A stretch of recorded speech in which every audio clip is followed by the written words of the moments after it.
Welcome back, everyone, to the Mastering Miles podcast powered by Bioendurance, PT, and Performance.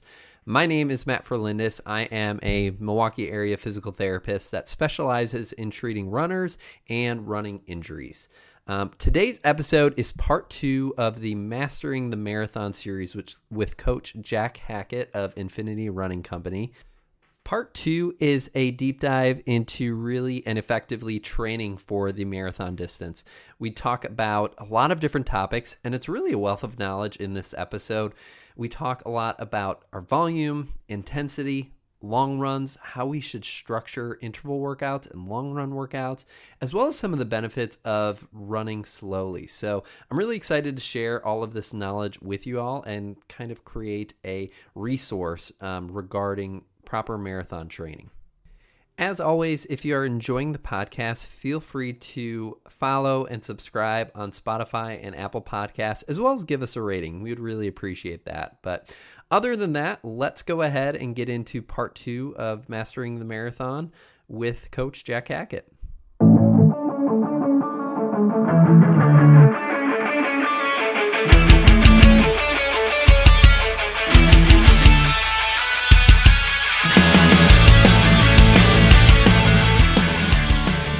Welcome back, everyone, to the Mastering Miles podcast. We are doing part 2 of the Mastering the Marathon series today. And of course, we have back Coach Jack Hackett from Infinity Running Company. Jack, how are you doing today?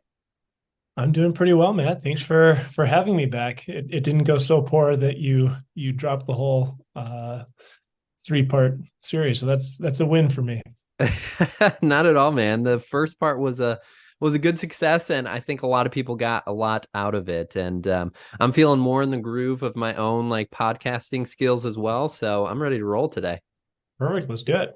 Awesome. So today, like I said, we're at part 2, and this is kind of the fun part because we get to dive a little bit more specifically into training and exactly how we train for a marathon to make sure that we are prepared for the best that we possibly can be. And I feel like we have to kind of start this discussion off with mentioning of the SAID principle, or specific adaptations to imposed demands. Jack, do you want to kind of explain what that means to the listener and how it applies to marathon training?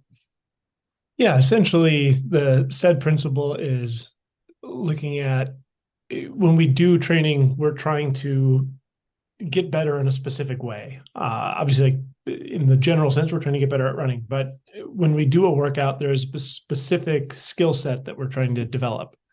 So that's kind of how I at least imagine it with the marathon and with running is, maybe it's specifically working on your lactate threshold or on your ability to use lactate as a fuel source. Maybe, if it's something like plyometrics, you're looking at the elasticity of that Achilles tendon. So basically just trying to be specific with what you're imposing is going to help you get a specific adaptation on the back end. Cool. Agreed. And it's very similar to running a marathon. It requires a certain demand, and we have to make sure that our training, gets us ready and adapts us really well to tolerate that demand of running a marathon. So it's practically kind of that overarching principle that allows us to adapt and get ready to run the marathon as successfully as possible overall. So then when we talk about more specifically training plan, there are a few different components that we'll kind of dive into. Jack, do you mind giving us a little bit of a summary of what those different components are?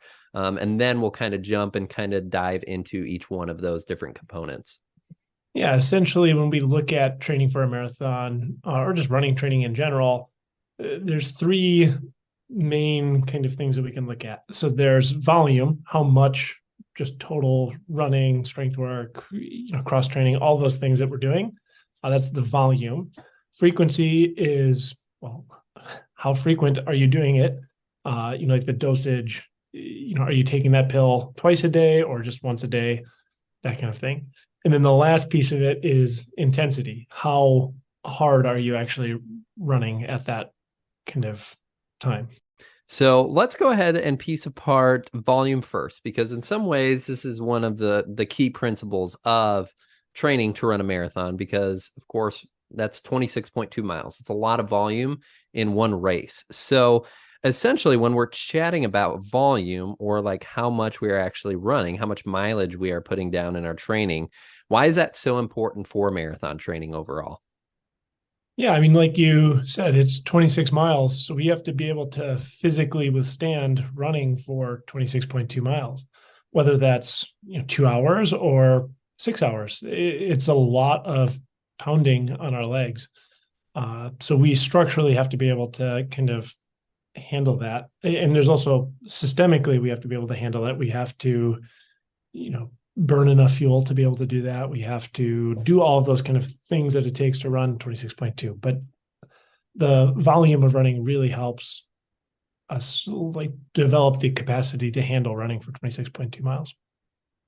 Awesome. Yeah, that's a perfect explanation of it. And we can't expect to show up and run our best marathon if we haven't had a decent number of miles that we've ran already. If we haven't prepared our body to be able to really tolerate that. And I think time and time again, a lot of research has shown that volume is a really important way for us to advance our training and to really improve our ability to run the marathon. I mean, especially when you look at the volume of some of the professional Olympic runners out there, they're just putting insane weekly and monthly mileage in, that it's kind of crazy. I don't even know necessarily how much some of them get up to, but I know some of them are at least like easily 100 miles per week and everything, correct? Yeah, I don't know that there's any Olympic level marathoner that's not running at least 100 miles a week. Uh, yeah, I would be shocked. There's plenty that are doing 160 to 250 kilometers a week. Some that are even doing more than that. I mean, supposedly Kelvin Kiptum is having some weeks where he's hitting 300 kilometers in a week, uh, which is you know a lot. Yeah, yeah, to say the least. So, I mean, it's important to note that, of course, again, not everyone is going to be ready to get out there and just all of a sudden lay down 100 miles weeks. We have to slowly allow ourselves to adapt, or else easily we're going to get very injured very fast if we just all of a sudden one day go out and try to run that far. So, what are some of the steps that we should take to start to really like progress that volume and slowly kind of get us up to the best volume for us individually?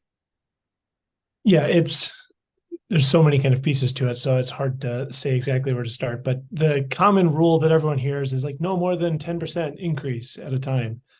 And I think that the idea of that is sound. We want to be smart about our progression and give us a little bit more volume than what we can handle, enough that it challenges us, or I shouldn't say more than we can handle, but a little bit more than we're comfortable with.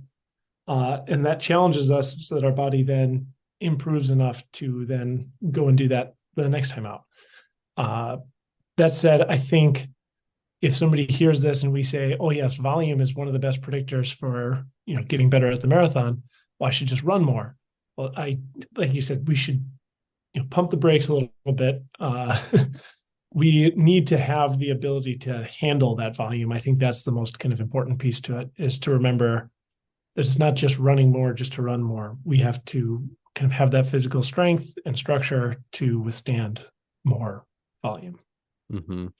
Yeah, and going off of the like 10% progression, or just the age old adage that we should only progress by 10% a week, I feel like more and more research is coming out in terms of the acute chronic workload ratio, which is kind of more of this intense ratio and equation that kind of takes the past 4 weeks or so and assesses kind of your current week based off those past 4 weeks, and essentially how hard you are working this week compared to the last little bit. And there are some like key indicators in that I've found that, if we go too high, then we're putting ourselves at risk for injury and things like that. So that's another tool that some people can use. But with that, I highly recommend chatting with somebody who kind of knows how to use that and run those equations. There's a lot of studies out there about it, but sometimes that can be hard to set that up for yourself and kind of know what you're looking at overall. Yeah, definitely. A lot of like the tools out there for tracking your running might have that built in then too. Mm-hmm. Depends on what kind of training log you're using or program. Mm-hmm. Mm-hmm. I mean, even Garmin, if you put in a crazy week, it'll tell you if you're overtraining a little bit. So there's just so much of that technology and all the gadgets that'll tell you, hey, we need to pump the brakes a little bit, or else we can find ourselves injured and not able to run at all. So for sure. But overall, like, of course, we all can't get to that like high level of volume right off the get-go. So while we're working on progressing that volume very slowly, very steadily, like what are some other like levers that we can pull to get a greater effect from it while we're kind of working on progressing that volume overall? Yeah, I think that's an important piece to it. The way, at least a lot of, I'll say beginner marathoners or younger training age marathoners that I work with, it's more about building an efficient vehicle first. So we want to get you, like I was saying, strong enough and then moving more efficiently. If we've got you to the point where you can handle a big, long workout, well, then you're going to be able to do the workout and not put it into a hole that takes you 3 to 5 days to recover from. All of a sudden, the kind of volume starts to come on after. But first, you have to get stronger and then able to put that strength into use. So, strength and power are kind of two different but related things. So, we get you strong first, and then power is basically the application of strength in a shorter period of time. So we want to get you, well, strong enough to handle and to push the ground a little bit more efficiently. And then that also just gets you into a better position to run. So for a lot of runners, especially in this day and age in America, we're so weak, especially through our core. We spend all day sitting and our hips are kind of pinched together and they're tight. A lot of people run like they're sitting in a chair is always the analogy that I use, where your butt's kind of sat back. And I do this with almost every athlete that I work with. Have you kind of act like you're sitting in a chair and try to lift your leg up, and you'll feel that resistance inherent to just that position.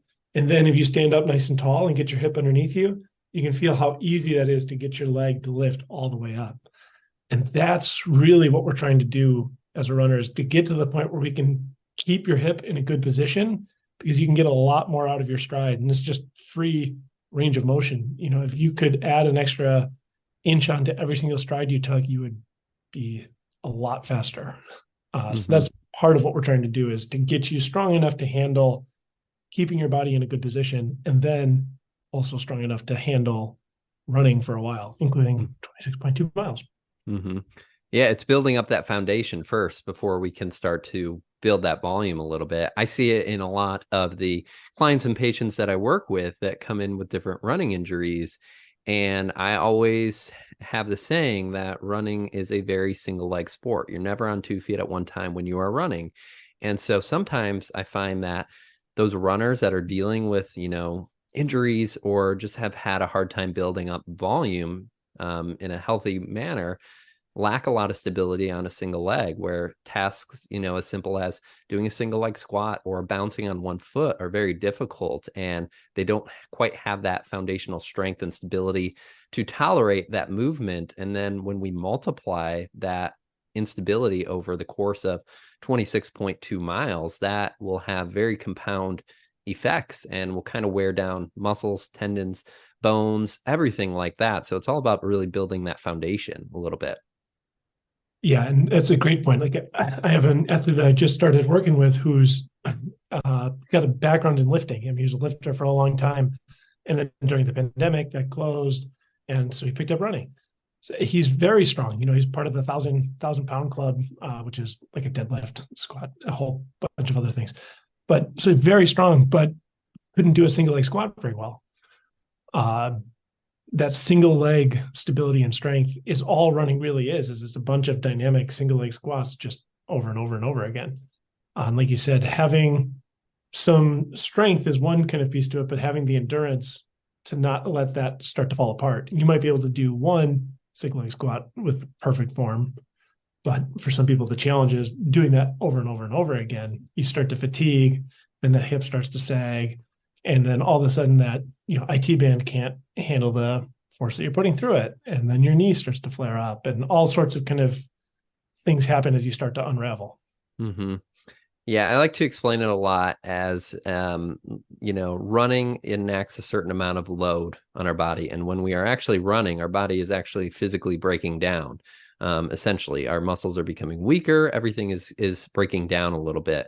And if we don't have that capacity or the strength or stability in our muscles, tendons, ligaments, bones to tolerate that load, that's when injuries happen. And that's why it needs to be a very slow process of building that volume and building that foundation.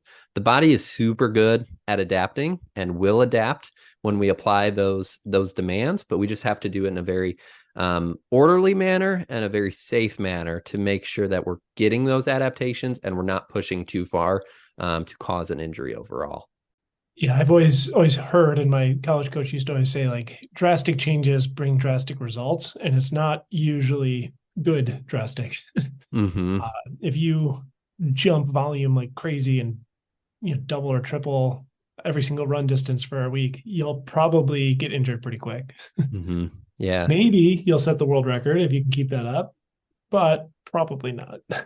Probably not. And of course, we'll talk a little bit more about like strength and plyometrics, a little bit more in part 3 of this series for sure, of all of those other little things that help us. But we need to make sure that individuals understand the importance of that for sure before we start building tons of volume. We need that foundation to build it off of. So, any other levers that runners should be looking at to make sure that we're addressing? Other than like strength, plyometrics, and those types of things? So when we talk about volume, kind of specifically with that, like there's a few ways that we can mean that too. So it's not just running mileage. It can also just be a look at the amount of time you're spending working out. So that strength training volume is kind of one piece and lever that we can pull. The other kind of piece to volume is like the aerobic workload that you're under. So for somebody that maybe doesn't have the strength to structurally handle all of that running, and I'm sure most people that are listening to this are familiar with cross training, biking or swimming, which is dangerous as a gateway to becoming a triathlete. But biking, swimming, elliptical, even with the lifting, you can do that in a way that does have some kind of cardiac strain or like an aerobic strain. But all of those kind of things are other ways that you can get some of those same aerobic developments without pounding on the legs. Mm-hmm. So those are some of the other kind of things that we can look at. As far as other levers that are kind of important to pull, especially for some of those beginners, this strength is probably honestly the biggest one. Just getting people strong enough to handle that, which I know we kind of hinted at. But there's a lot of other little things, and like we said, we'll kind of save that for part 3. Cool, awesome. Yeah, speaking as a triathlete myself here, I always find that when I've done a big block of training on the bike, obviously very low impact on the joints, but very high aerobic work. I always find that it boosts my running. I can kind of decrease my frequency or volume of running. And when I kind of get back at it, I always just feel this little bit of a aerobic boost from putting in a lot of that work on the bike. So I know that's just one little anecdote example of it, but it's interesting how they can all have a big effect on each other for sure. Yeah, I think a great example of this, I worked with an athlete who's an Olympic trials level swimmer. So, he had the like neural drive, the aerobic engine, but he did not have the kind of structural pieces. And so he kept getting injured. And some of that was his own kind of issues and stuff like that too. But that was the first thing that we started to work on, was just getting strong enough to handle running that much. So you'd have to do a lot of cross training to start, because it's like a airplane with way too strong of an engine. You could just rip the chassis off the thing if you actually let it go full force. So Hmm. you got to kind of be careful how you're dealing with that. But anyways, that's just a story Yeah. about how be careful. Yeah, and just to give the listeners like a little bit of a number example, we were kind of chatting about this study before we recorded, but there's a study by Yamaguchi and a team, and it was just published this past year in 2023, and they looked specifically at marathon runners, and it's important to note that they only looked at male marathon runners, so they didn't look at male and female, so that's an important distinction a little bit, and just the generalizability of this study. However, they found that among those that they studied, monthly training volume was indeed like the best predictor of marathon time. And they actually gave some numbers to kind of strive for, essentially. So, what they found is those with a higher training volume that had their longest run on average of at least 21K or 13 miles, and just their average run in general of at least 10 kilometers or 6.2 miles perform better. So I think those are two nice solid numbers that we can really try to strive for and reach for in our training of making sure our long run is consistently over 13 miles, and eventually that our just day-to-day run is at least over 6.2 miles. So it's nice to have some numbers into it that we can actually strive for and progress our bodies to work towards a little bit. Yeah, I like that. That was a great study. Like you said, it's a shame that they didn't, also study females or Mm-hmm. other kind of groups as well. And also, like speaking of volume, we can't really have a discussion about volume um, if we don't talk about the all important long run of the training schedule. And especially for marathon training, that is so important. It's consistently in everyone's training plan, their long run to progress their ability to run the distance of the 26.2 mile feet. So, overall, what is the importance of the long run and why is it so essential in our training plan? Yeah, I think the kind of first piece with it is that it's your best, dry run at the actual marathon. So it's preparing your body to run a long ways. And I think it's important to kind of bifurcate. If you're trying to just run a marathon to complete it, which is great in its own kind of endeavor, but then having that long run be completely easy running the whole time is perfectly fine. But if you're trying to, really master that marathon and do it really well, I think that's where you need to bring some intensity into that long run because again, it is your best chance to simulate marathon day.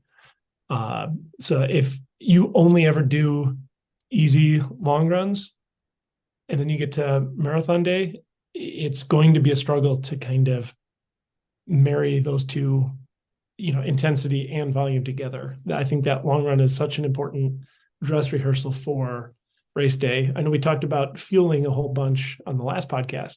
Like that's your chance to practice fueling for marathon day. That's your chance to practice wearing the gear that you're going to wear for marathon day. Make sure that nothing's chafing or irritating you.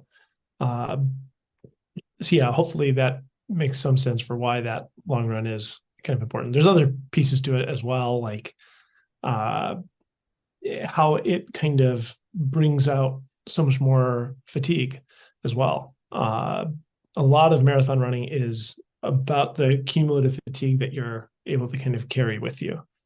Uh, yeah, hopefully that answers the question a little bit.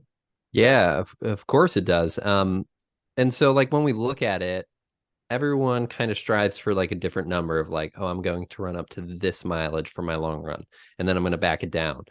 Is there like a right distance that all runners should strive for? Is there like a one size fit all, or does it kind of depend on the person and their goals? So I don't think that there's a one size fits all. That was a great setup question again. But that Yamaguchi study said at least 13 miles. I think that's on the low end for what most people would like to do. Uh, I think 16 to 18, especially for a beginner or something like that, makes some sense. I'll say I've had some runners that have gone as far as 30 miles as part of their preparation, their long run being even longer than the marathon.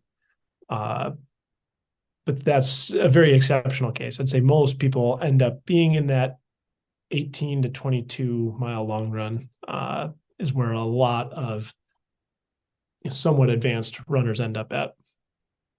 And as we kind of were chatting about too, there's kind of something magical about that, like 20 number. Like when you can hit 20 in your long run, it kind of just mentally almost, I feel like for a lot of people, they chat about it like getting to 20 miles for their long run kind of gives them just a little bit of a mental edge of like, oh yeah, I can run 20 miles and then I can add on that extra 10K at the end of that.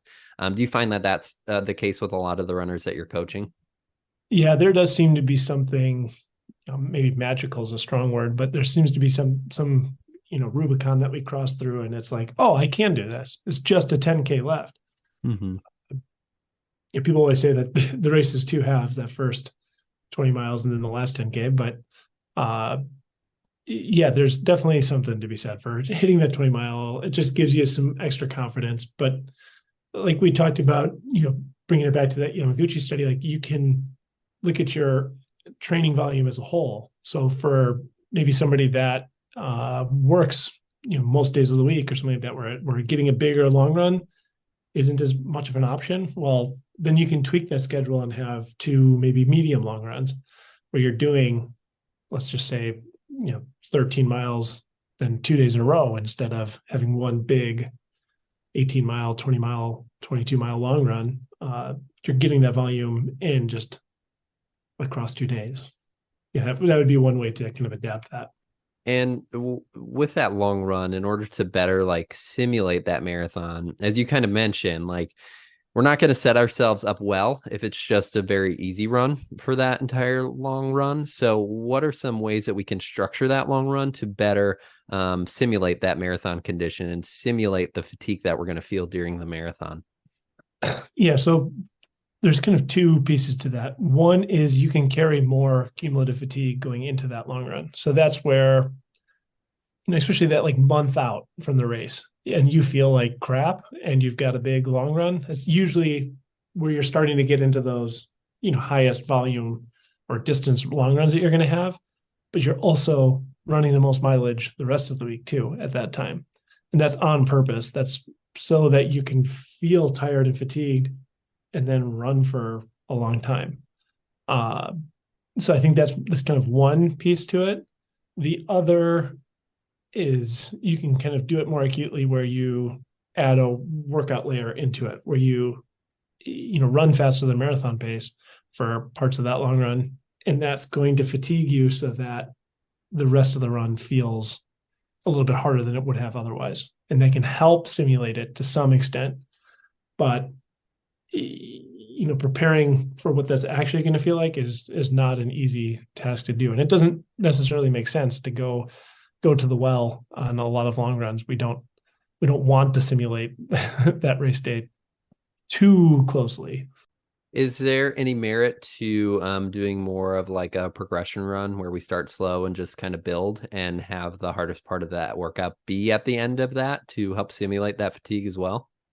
Yeah, that's an awesome kind of technique as well. I love doing a good progressive long run, especially at kind of periods where I don't want to necessarily say like a down week, but like those transitory weeks where some of that fatigue is really setting in, because with a progression run, I tend to leave them a little bit more open ended. We talked a lot about RPE the last time. So I will stop giving a specific pace and start giving more, hey, just progress from a 3 out of 10, get to the point where you're running an 8 out of 10 at the end. And people can kind of, plot the course of that on their own based on how they're feeling. And that gives you the ability to make that workout harder or easier depending on where you're at and how you're feeling. Mm-hmm. So yes, Cool. I'm a huge fan of those progression or progressive runs. Cool.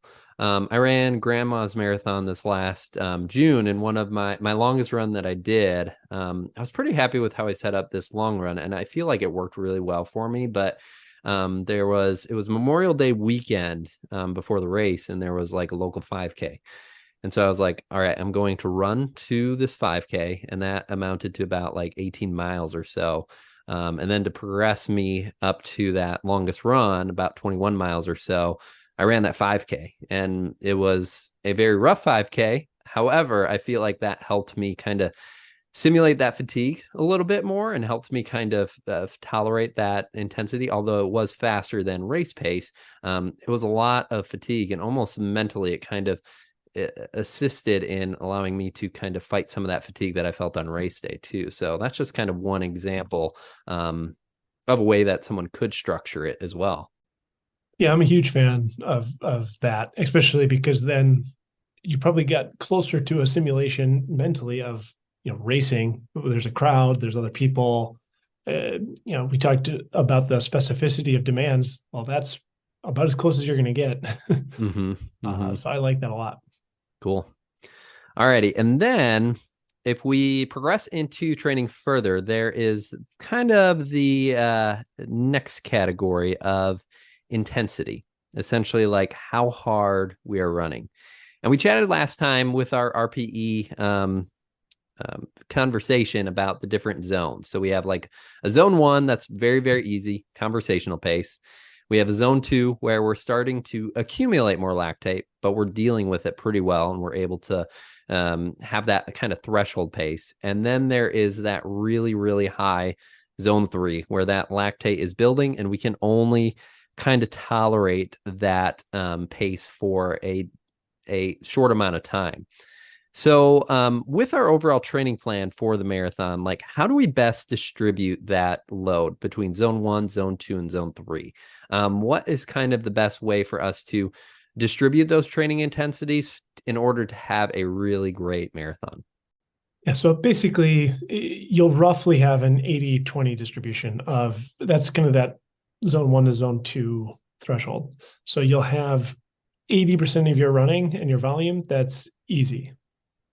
You're going to have about 20% of it that's going to then, be lactate inducing. Inside of that, it's going to depend kind of where you are in training. As you get closer to the goal event, you'll kind of have an increase in that specific kind of pace.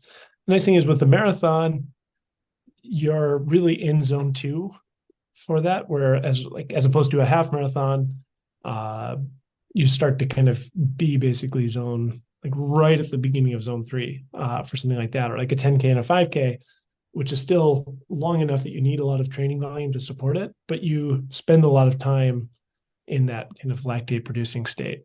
So the marathon, if we kind of look at those specific zone 1, zone 2, zone 3 distributions, it's still probably 80% zone 1, maybe 15%, 18%, something like that in that zone 2, and then only 2 to 5% in the zone 3. Cool. Roughly. And yeah.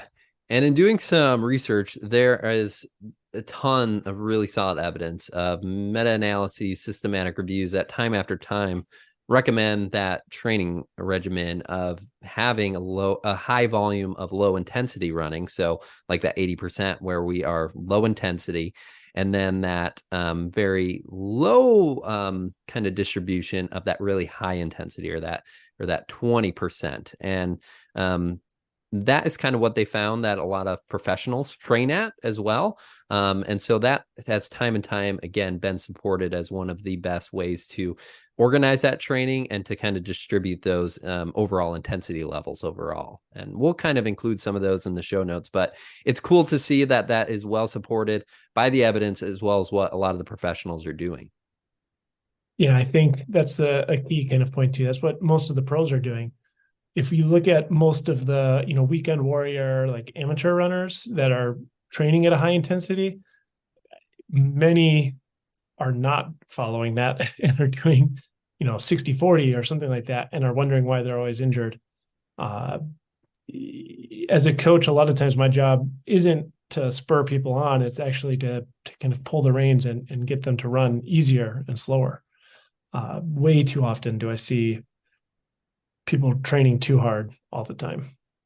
I'm with you. And I was one of those people that would constantly train at a higher intensity way back in the day. But as I've listened to the research and kind of evolved my training a little bit, it's so important to have those slower runs and to slow yourself down. And if it's something that you're not used to, it's really challenging to do, to like rein it back and kind of keep that intensity low, because you'll start slow and then you'll be running and then you'll just want to like start to speed up. And so having something that warns you and something that tells you to slow back down, whether it is, based off of your RPE and trying to stay within that RPE of 3 to 4 out of 10. But I find a good little technique is just, can you have a conversation? If you are trying to run slow and you can have a conversation with somebody, awesome, you're at the right pace. If you can't have a conversation with someone, that means that you need to slow down a little bit. Yeah, that's we always call that the talk test. Like if you can start to talk, you're probably in that zone one and you're pretty safe. Everyone thinks that they're the exception to that 80-20 kind of rule. I remember like reading Seb Coe's training, he was a Olympic champ world. He's actually now the president of the World Track and Field Association. But anyways, he had a distribution of training that looked a lot more like 60-40 if you read his training logs. And so everyone, it's this high intensity, lower volume, relative. Well, it turns out that he didn't count any of his warm-ups or cool downs as actual training or running. So he was actually still doing the high volume, and it was roughly 80-20 if you included the 4-mile warm-ups and cool downs here and there and all those kind of things. Now that is interesting. That's kind of funny. Yeah, and there's countless examples of those, old timey pros who trained really hard. Well, yeah, they just didn't count jogging around as training volume. So, the logs are incomplete. Mm-hmm, When we look at it, it's easy to think, oh, I just need to train more like them.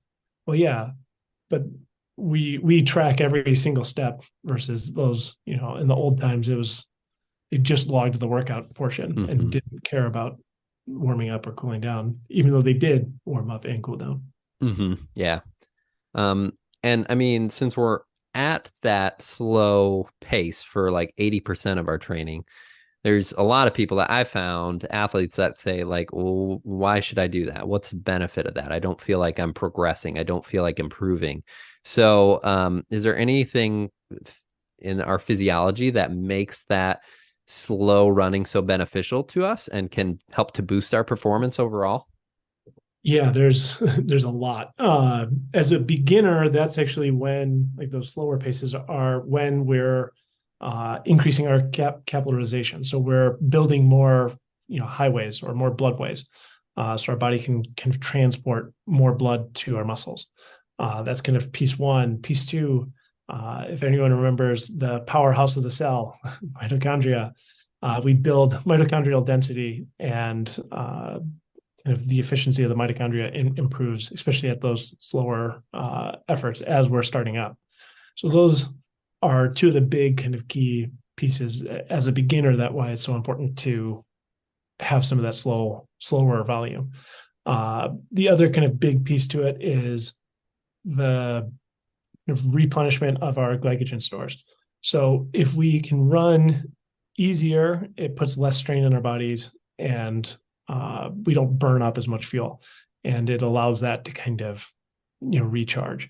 There's also the recharging, like the, actual recovering that we get to do. A lot of that slower running is for recoverability.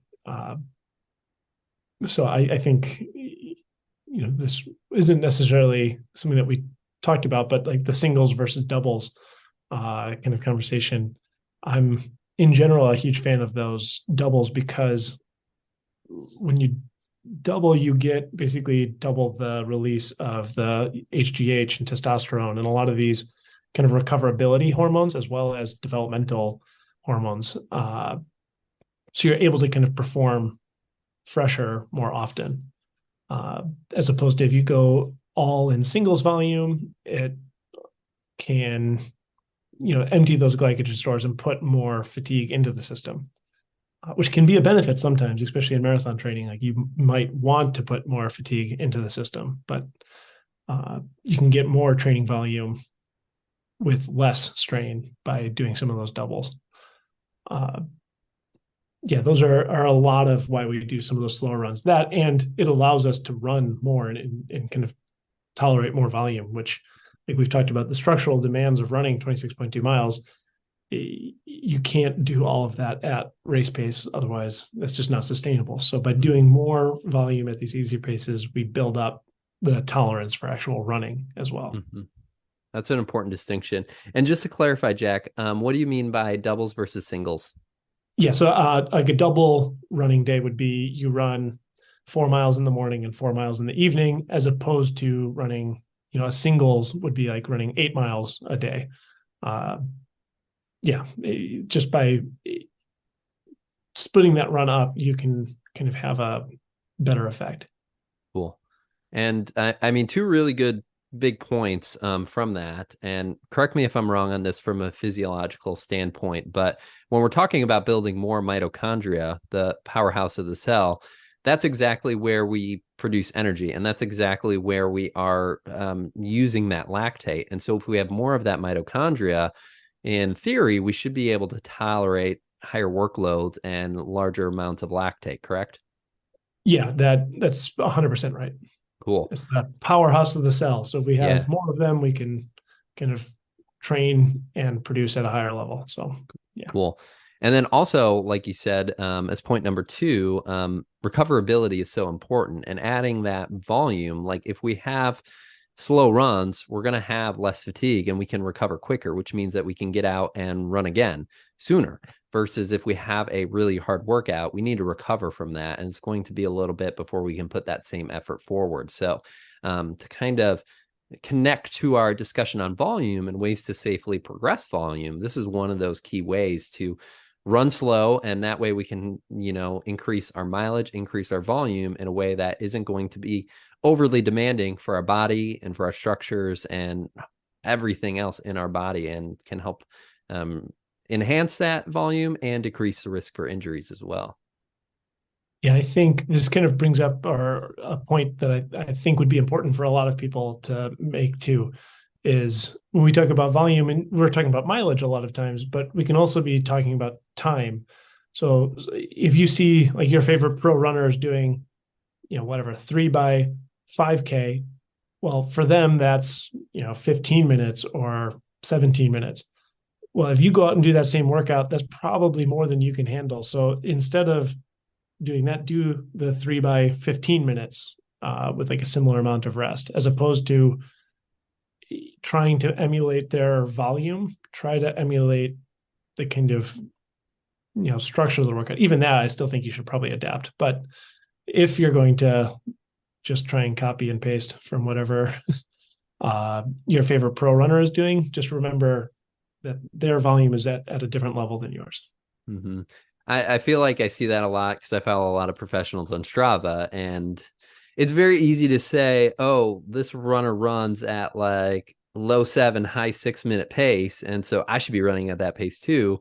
However, that is their zone one. Like that's their easy pace. They're able to have a conversation at that pace. And so it's important to know that distinction when you're looking at the professionals and what they are running and what their workouts are, is there is that physiological and adaptation difference between those professionals and just us trying to perfect our marathon overall. And maybe we don't qualify for the elite kind of status. So it's important to know that distinction in intensity, in volume, in pace, all of that kind of stuff. Yeah, that's, I think, an important point to kind of keep in mind. So. Mm-hmm. So we've chatted about slow runs and why slow running is so important. And now we need to get into what's the benefit of adding in that 20% of fast running and at threshold and above. And it's important to know, last episode, Jack, you had kind of mentioned that we need workouts to induce a level of acidosis in order for us to learn how to deal with that lactate, and in order for us to understand how to clear that. And I feel like these faster runs play directly into that and trying to get those adaptations. Yeah, 100%. This is that kind of time to do it. The way that I kind of see it in my head is, we talked about the slow running and all that to kind of stretch our ability to run a marathon. So we need to be able to first kind of cover 26.2 miles. And to do that, we'll go at a slower pace. But then we add in that 20% to kind of help pull that pace down. We run faster so that you can run faster by having that endurance background, and then adding in the speed. That's really kind of the part that makes the ability to run a marathon fast. Like, that's an important piece to it, but you have to be able to run a marathon first. So that's why I think we've kind of structured this conversation the way that we have too, because that 80% is the important part. But yeah, to run faster than threshold, I think, is kind of an important piece of marathon training, which is funny because you're really, a good marathon isn't necessarily faster than threshold, or like marathon pace is not faster than threshold pace. We talked about cardiac drift and about that fatigability a little bit the last time. And that's how marathon pace becomes anaerobic by the end of the race, because it is fatiguing, and it is trying to do that for 2+ hours. So you have to train your body to be ready to deal with those kind of things. And like we talked about with the central governor, we need to show him or her that, hey, it's okay. We've been here before. Don't freak out. Like, don't start shutting all the systems down. So yeah, that's why we kind of train faster than threshold pace, is because that threshold, or that lactate, is going to come up at some point during the race, and we want to be prepared for it and not have our body freak out when it starts to see that entering the system. Mm-hmm. In terms of RPE, we kind of chatted about those slow runs should be at an RPE of 3 to 4. Is there a minimum RPE we should be at to make sure that we are actually in that correct intensity and making sure that we are running fast enough to make that happen? Yeah, we kind of talked about it like that 6.5 is roughly where that kind of next threshold is. So yeah, running into the like 7s and 8s is going to make some sense. There's not often that we'll go 9 or 10 outside of race day. That's getting too close to the sun, like Icarus. We want to be at a safe distance. Yeah. And we've kind of chatted about this already, but why is it that we can't always train at that pace? Well, especially in the marathon, there's this kind of, I've seen it called a bunch of different things, but like a dead zone theory, where marathon pace it's too hard to, like, you're not getting any recovery at that pace. It's like it's too hard. You're catabolic at that stage, so you're breaking your body down, but it's not a hard enough stimulus to actually cause you to really improve. So it's this kind of weird middle zone. So that's part of why we can't just do it all the time, is because we would just break our bodies down if we ran at especially marathon pace all the time. And that's part of why we have that training distribution that have mostly easy, some kind of medium work, especially because the marathon really is a lot at that medium intensity, and then a little bit more, or just a little bit less, but a little bit of that higher intensity work to kind of teach our body how to handle that lactate and acidosis. And yeah, I mean, you're exactly right. We need that recovery, and we can't expect to continue to run fast and fast and fast and fast and fast and not end up breaking down. And that's kind of the way we lead to injuries. And so by sticking to that 80-20, we can make sure that we're very healthy in the manner of building volume, but also making sure that we're getting those adaptations that are necessary for that marathon to be able to tolerate that lactate, deal with that lactate, clear it. And so we need to make sure that we're progressing that volume to deal with the 26.2, but then we add that little bit extra, that 20% extra, to deal with all of that lactate, that intensity, that fatigue that we feel on race day. Yeah, I think it's an important kind of piece to keep in mind with that. I think a good kind of thing to talk about then too is how to structure those workouts and what they can kind of look like. And each person is going to be at a different level. So I'm not going to be too specific with you should start with 12 by 400. Well, I have no clue, where you're at, whoever you are listening to this. But in general, when we start marathon training, that first, 16 weeks out or 12 weeks out or however long out, you'll start with some short reps with a lot of rest, but they're going to be at that 8 or 9 kind of intensity. They'll be shorter and faster. But you'll have plenty of kind of rest to recover. It's quite a bit faster than marathon, like goal pace.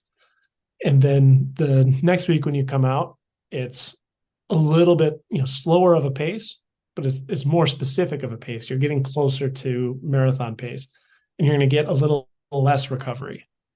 And if you can kind of keep that progression up so that by the time, it's 2 weeks before marathon, you're doing a pretty long run at pretty close to marathon pace with little to no rest, like that's a good kind of progression of those workouts.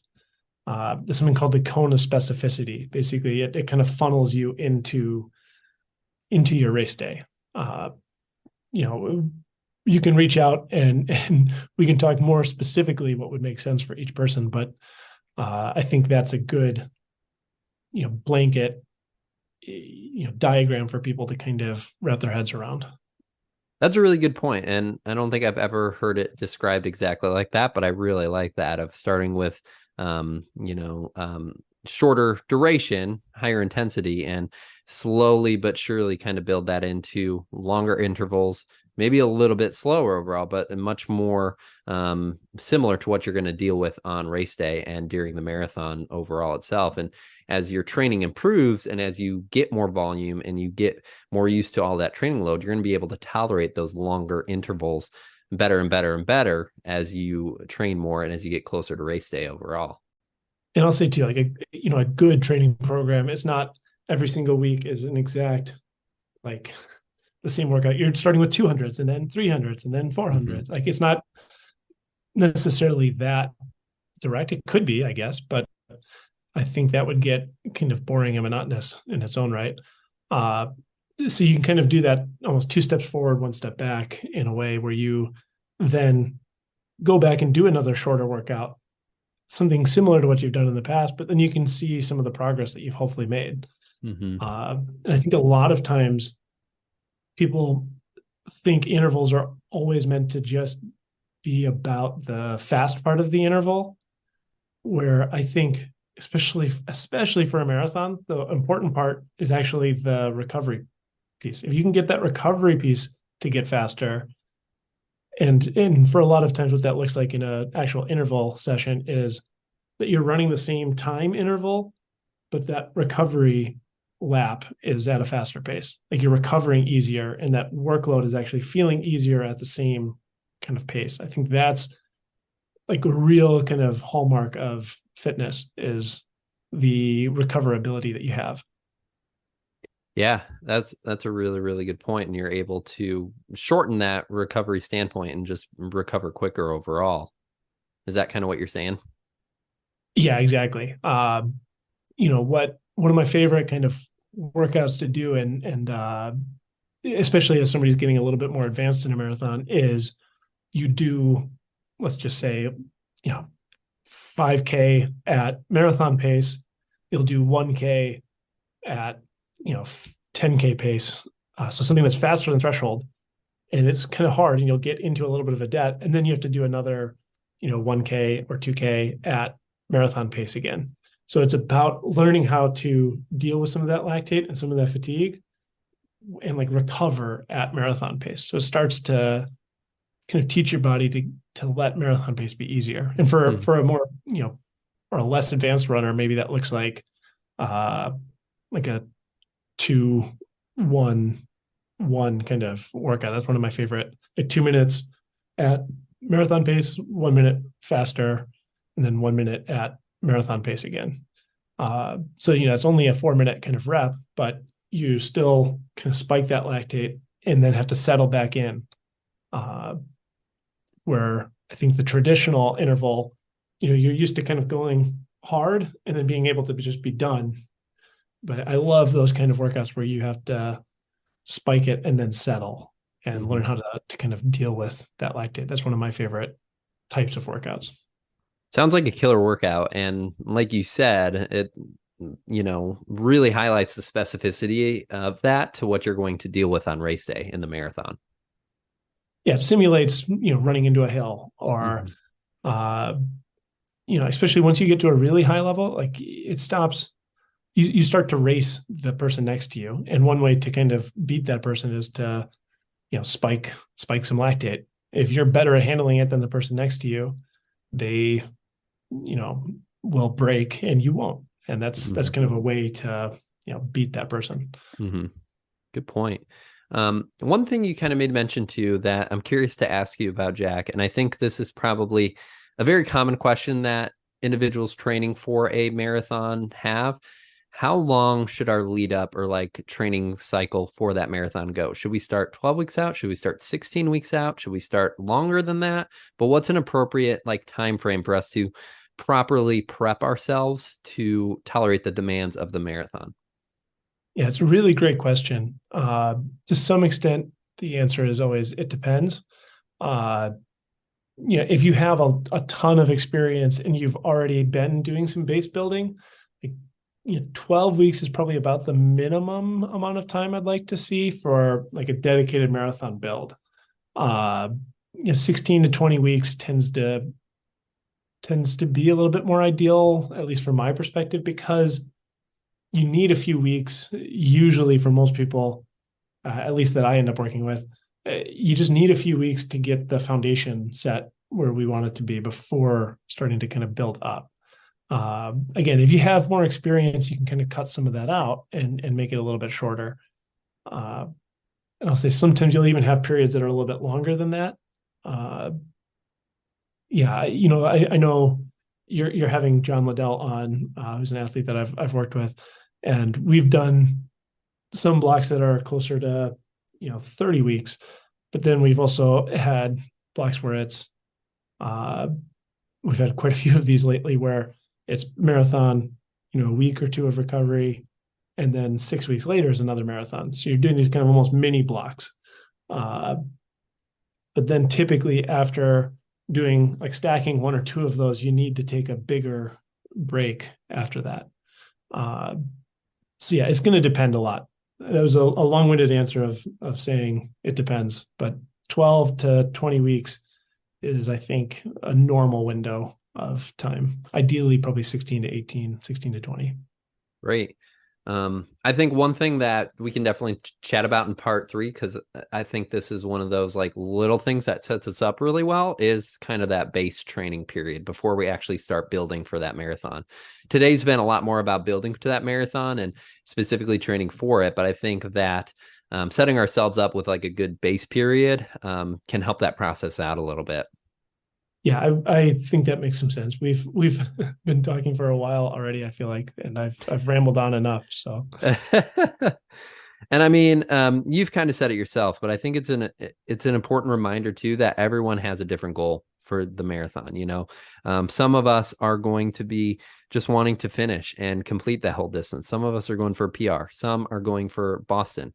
Some are going for Olympic trials qualifications. So that it depends lends really, really nicely to everyone's different and everyone needs a different thing and everyone is going to train a little bit differently. So I think it's important for everyone to understand that aspect as and know that sometimes it's important to chat with a coach or chat with someone who can help you kind of zero in on the right way to train and the right way to build based off your specific goals that you have for the event. yeah, I think that's a good point because a lot of times, where a coach brings the most value is applying those principles that are probably in that book, that has a training plan in the back. But how do you make that book work for you?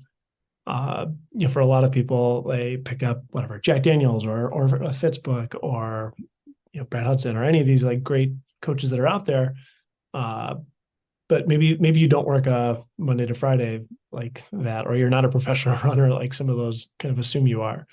How do you adapt those principles to make them work for you? That's where I think a coach really brings a lot of value, as well as obviously the knowledge resource and everything like that too. But the ability to, when something changes or something happens, well, how do I, keep the spirit of this and even if I can't follow the letter of the training plan. Mm-hmm. One thing I wanted to add at the end of this is there's a really nice quote, and I know you've heard this too, Jack, so I'm curious to see your kind of reaction or opinion of it as well. But it's by Steve Magnus, who is a great performance coach out there, puts out a lot of really good content and books out there. But he essentially says, quote, "Get out and move. Most should be easy to moderate, so you can keep coming back day after day. Some should be moderate to hard, and very occasionally you should go see God and to remind yourself what going to the well is like." And I think that's a great summary of essentially what we just said and kind of what we just mentioned in this whole process of training for a marathon.